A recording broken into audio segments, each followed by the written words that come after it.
It wasn't just the tears glistening in Catherine's eyes that stunned the palace. It was the word she whispered to her aide as she passed.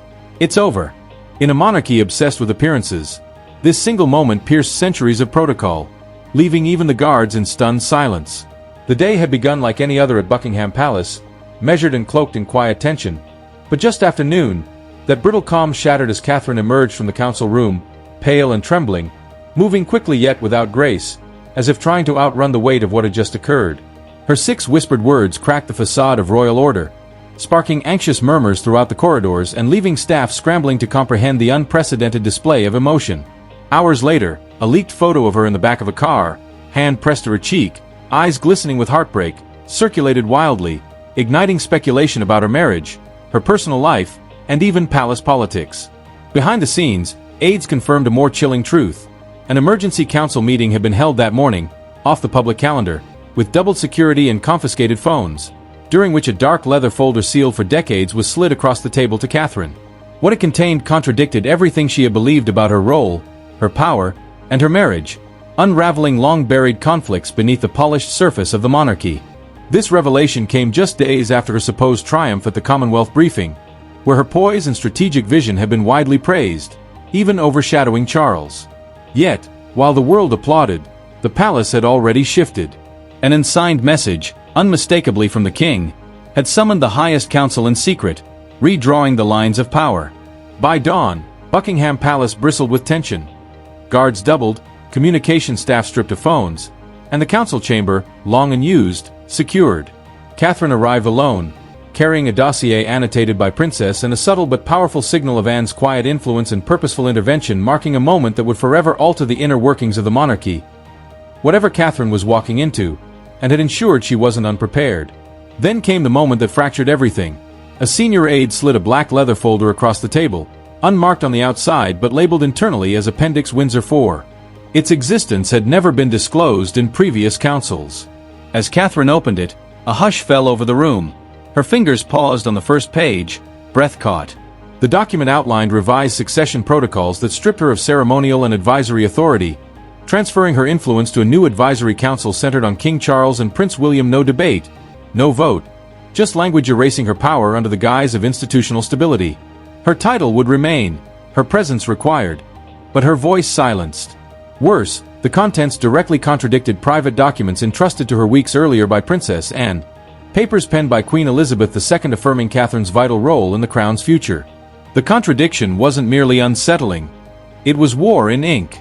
Adding to the tension was Camilla's absence, a seat conspicuously empty despite preparatory briefings, leaving whispers of calculated exclusion or worse, deliberate avoidance to preserve deniability. Catherine closed the folder, betraying nothing outwardly, but those closest later noted her hands tightening, her posture shifting. She did not argue or question. She stood and walked out. What devastated her wasn't palace politics, it was betrayal closer to home. Confronting William, expecting loyalty, she was met with a chilling silence, broken only by his words. This is the end of the battle. In that moment, her world didn't just fracture. It realigned permanently. She hadn't come as a queen, but as a wife, a partner, a woman who had stood beside him through scandal, scrutiny, and sacrifice. Her exclusion from Commonwealth restructuring wasn't merely professional, it was personal erasure. For years, she had quietly led critical efforts, modernizing the monarchy abroad, building relationships, and shaping the crown's future, only to see her name wiped from briefing notes and decisions reassigned without warning. When she sought defense from William, she found only calculated distance. His cold finality confirmed her fears the lines had already been drawn, and he had chosen his side. That moment didn't need volume. It severed something sacred. The bond that had symbolized a modern, united monarchy. William and Catherine was now a facade. Behind staged smiles, an ideological war raged. Catherine, guided by Queen Elizabeth and mentored by Anne, championed reform, transparency, and relevance, while William, drawn deeper into his father's orbit, favored tradition, control, and hierarchy. Inside the council chamber, that split crystallized. Catherine stood demanding clarity, answers, and truth, while William remained seated, embodying the finality of a battle that was no longer theirs to fight together. Catherine's confrontation with William left her world shattered. His refusal to meet her gaze speaking louder than any speech, her authority crumbling not by decree, but by indifference. As the black folder lay closed on the table, its contents poisoning the air. She realized she wasn't just losing influence, she was losing the man who had once vowed to fight beside her. Rising from her seat, she didn't move in defiance, but in revelation. The scraping of her chair across the polished floor echoed like a funeral bell as she left, walking away not just from the table of power, but from the illusion that the future was still hers to shape through alliance. Yet even as her marriage fractured, another force within the palace prepared to act not for revenge, but out of duty. And calm and resolute, passed Catherine a single midnight blue velvet pouch, unmarked yet instantly understood. It wasn't comfort, it was activation, a seismic directive reserved for the gravest shifts in power. The last time such a pouch had appeared was during Princess Margaret's death, when secret succession clauses had to be clarified. Now, Anne's silent defiance marked her as a protector of the monarchy's deepest truths, choosing a side not with Charles, but with Catherine. Inside the pouch lay the sealed, hidden intentions of Queen Elizabeth II. Operation Clarion, a contingency plan to safeguard the crown against internal fracture. At its heart was the role of secondary guardian of the realm, a position never publicly acknowledged. Entrusted not to Charles or William, but to Catherine. The discovery struck like ice. It was a transfer of latent authority meant to remain dormant until activated. Yet her betrayal and the silence that met her tears had awakened it. The directive directly contradicted the emergency rulings Charles had enacted days earlier, placing Catherine in a position of constitutional power that could not be erased because it came from the sovereign herself. Word of the pouch's contents leaked fast, forcing the royal archives into lockdown, and panic bloomed not for what the directive could do, but for what it rendered invalid. Every motion passed in the recent Emergency Council now hung in constitutional limbo. Catherine wasn't merely sidelined, she had become a latent force within the monarchy itself, a quiet but irrevocable power reshaping the balance of the crown from within. Catherine was no longer merely a consort, she had become a legal and constitutional threat. In the West Wing, William reportedly erupted upon learning the full extent of Anne's involvement and the existence of Operation Clarion. His fury contained behind closed doors, meetings cancelled, and an entire wing plunged into silence. Catherine said nothing. She neither confronted nor argued, simply absorbing the weight of her new position and the cold indifference of a husband who no longer stood beside her. She realized she had not been chosen merely to support the institution, but to correct it when it strayed.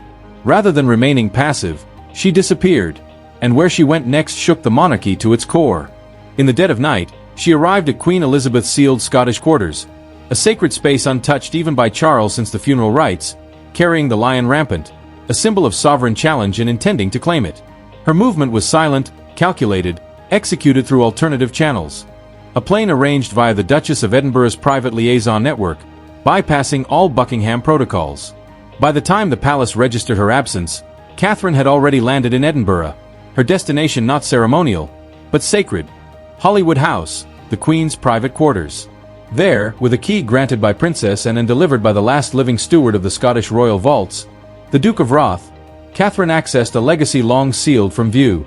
The Duke's reappearance, long withdrawn from public life, underscored the extraordinary significance of the moment, the activation of a power few within the monarchy even knew existed, now entrusted to her, and now unstoppable.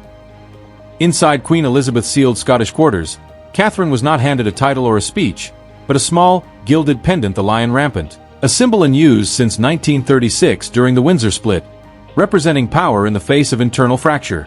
This was not tradition, it was authority incarnate, and now it belonged to her. She didn't make announcements or issue decrees. Instead, in the late Queen's private journal, beside a faded sketch of the pendant, Catherine wrote one line beneath Elizabeth's motto, "I will not abandon the crown." She didn't sign it. The message was for the throne and those who still believed in the sanctity of the institution.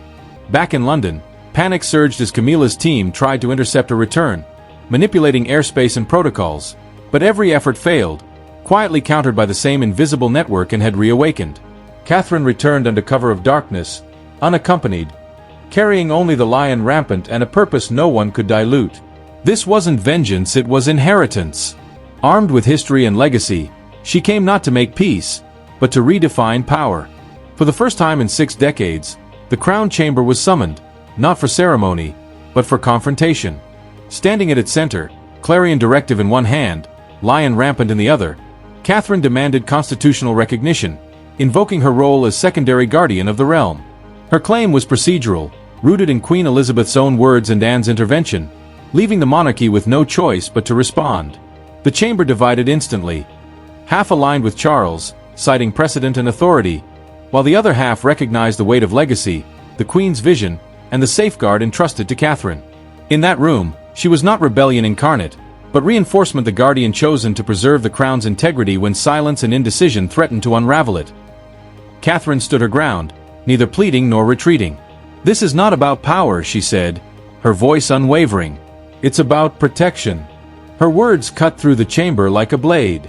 She was not there to seize control, but to uphold the very traditions Charles had begun to bend. The room's tension became palpable, a reckoning more than a debate. Then came the twist no one anticipated. William, silent and composed, refused to vote. He offered no support to his wife, nor did he side with his father. He simply abstained. His silence didn't calm the room, it detonated it. Allies looked to him for guidance, but none came. With 9 votes in favor and 9 against, the chamber was paralyzed. By royal statute, a 48-hour recess was enforced to reassess constitutional clarity, yet the real understanding was far grimmer. Clarity was not coming. This was no longer about documents or lineage. It was a civil war of ideas, born in silence and erupting into procedural fire. Security around Catherine was doubled, not merely for protection, but because her position had become volatile. Guards repositioned, and the air itself felt electric. Everyone realized she had stepped from the edge of power directly into its heart. And while the monarchy braced, the most devastating silence came not from Charles, but William. Standing alone beneath the royal standard, he spoke 9 measured minutes that shattered a decade. "My loyalty is to the institution, not emotion." He did not say her name, but the omission screamed betrayal. Days of rumors about reconciliation or quiet compromise evaporated in an instant. When William finally addressed the public, there was poise, but no warmth.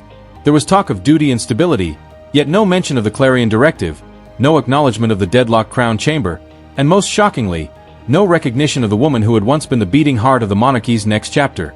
His words were deliberate and cold. "I will be stepping away from any personal influence within the matter. My loyalty is to the institution, not emotion." His silence was not merely absence, it was abandonment, and for many watching, it cut deeper than any confrontation could.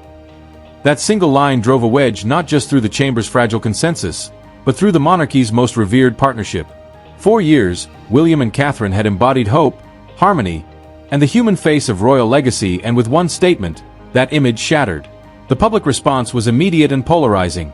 Some hailed William's restraint as kingly and composed, the epitome of stoicism under pressure, while others recognized it for what it truly was, a controlled demolition of trust. Social media exploded with heartbreak. Headlines screamed betrayal, and editorials questioned his judgment. The phrase that soon dominated discourse was coined within hours: the silent separation. Meanwhile, Catherine's next move was quiet, spiritual, and profoundly symbolic. Hours later, she was seen leaving Windsor Chapel, holding a rosary believed to have belonged to Queen Elizabeth herself, her eyes red but her steps measured and deliberate. She spoke to no press and issued no statement. The image alone conveyed the message. She wasn't grieving a marriage, she was mourning a bond that had once anchored the crown and was now sacrificed to protect a system that had betrayed her. Inside the family, the fracture widened. Princess Anne, previously maintaining her engagements despite the turmoil, abruptly withdrew from William's next scheduled appearance in Manchester, with no explanation or substitution. Her absence spoke volumes. Those who had watched Anne and William operate in shared purpose now saw only silence. The monarchy had endured crises before, but none so insidiously personal. William hadn't just distanced himself from Catherine. He had revealed the hollowness beneath the palace's image of unity. What had been a private dispute became a royal rift unfolding on a global stage. Yet, as one power waned, another quietly surged. Catherine was not finished. She was only beginning. Without a crown, speech, or decree, she convened a quiet gathering of 4 royal women in a forgotten chamber. From their whispers emerged the Clarion Accords, and with it, Catherine's final transformation not into a queen, but into the guardian of the crown's integrity, a force unseen, unstoppable, and destined to reshape the monarchy itself. Catherine had transformed, not into a consort, but into a queen of consequence. This metamorphosis unfolded not on palace steps or behind velvet curtains, with no photographers, guards, or scripts, but in the quiet presence of 4 women long whispered about behind royal protocol and Sophie, Alexandra, and Lady Louise. She called them not allies, but stewards, each representing a thread of the monarchy's endurance, and together they forged something the crown had never anticipated. A future protected not by tradition, but by truth. In the library once used by Queen Elizabeth for reflection, they drafted a document with no legal seal but a moral weight heavier than any law. The Clarion Accords, a unity pact born not from ambition, but necessity. It did not challenge Charles's reign or William's inheritance. It sought to safeguard the monarchy from within, a silent promise to defend the soul of the institution should its own structures fail. At its heart was a single sentence, first spoken by Anne, then repeated by Catherine as if it had always lived in her bones. Our silence has never meant surrender. The words echoed like a hymn, reclaiming dignity stripped away by indifference, betrayal, and erasure. From this sacred oath, ripples spread. Catherine was quietly appointed to the Royal Protocol Revision Committee, a role with no outward glamour but immense internal gravity. For the first time in decades, she had oversight on how history itself would be interpreted, recorded, and preserved. It was authority deeper than tradition, the power to shape the past so the future could learn from it. The public, already moved by the silent fracture between William and Catherine, responded with unprecedented clarity.